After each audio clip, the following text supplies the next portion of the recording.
no cenário de artes plásticas no Brasil, que é o Márcio Sampaio. Perfeito. Então, e a galeria de obras, quer dizer, e são quase 300 obras. O livro ele é todo ilustrado, pontuado, o tempo todo por obras. Em diversas técnicas e linguagens. Perfeito. Como o livro cobre toda a sua produção artística, Fernando? Basicamente, sim, porque é um livro que ele tem obras criadas nos anos 1970 e vem até praticamente os dias de hoje. Mas falar que ele cobre toda a obra é muito difícil porque existe coisas na obra do artista que são absolutamente impalpáveis. Então, essas coisas não têm jeito de serem fotografadas, levadas para o livro. Então, existe coisas na obra do artista que nós precisamos arrumar ainda uma mídia para documentar isso. Então, basicamente, a obra materializada através da pintura, do desenho, de objeto, coisas assim, sim. Mas a obra do artista vai além. Vai além. Seria, então, um inventário da sua obra?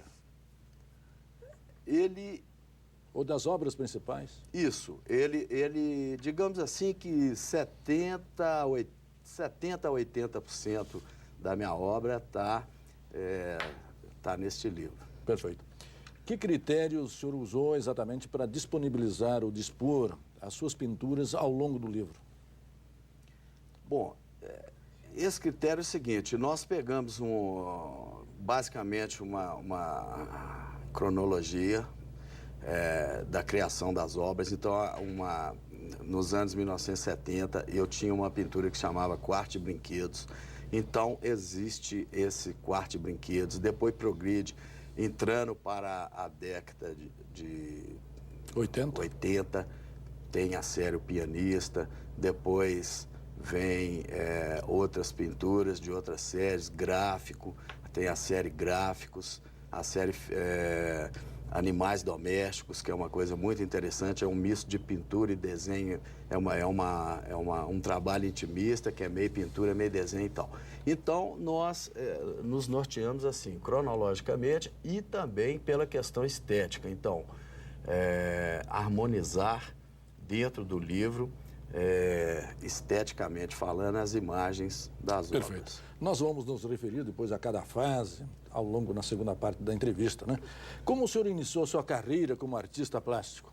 Bom, esse início de carreira, existe duas coisas. Um é como a gente é tocado, no caso, sensibilizado, para que a gente, no futuro, desenvolva uma obra artística. E outra é quando, efetivamente, o artista coloca a sua produção numa trajetória de carreira. Então, eu te responderia de duas maneiras diferentes.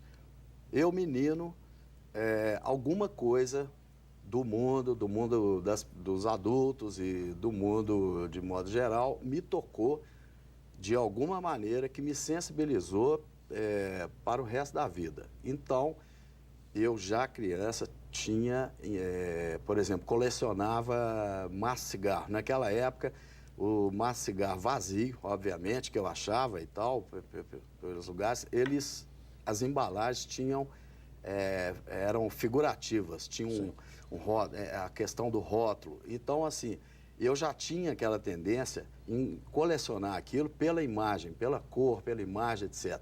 Então, eu senti posteriormente que aquilo era uma maneira de exercer já a questão da pintura, pela cor, pela imagem, pela figuração, mas eu não tinha consciência disso. Mas eu já era sensibilizado para isso. Perfeito. E também na alma, no sentimento, na afetividade, na relação com o mundo e com as pessoas, voltando àquilo que eu te falei. Algo me sensibilizou de tal maneira que eu abri minha caixa de ferramenta da alma. Então, perfeito, eu não estava pensando em fazer coisas que tivesse um uso prático, que fosse uma coisa de produção em série, ou que eu fosse um engenheiro, outra coisa assim. Eu pensava em sempre fazer alguma coisa que era, de certa forma, invisível, mas que tratava das questões do universo humano, da afetividade, dos sentimentos, da alma, etc.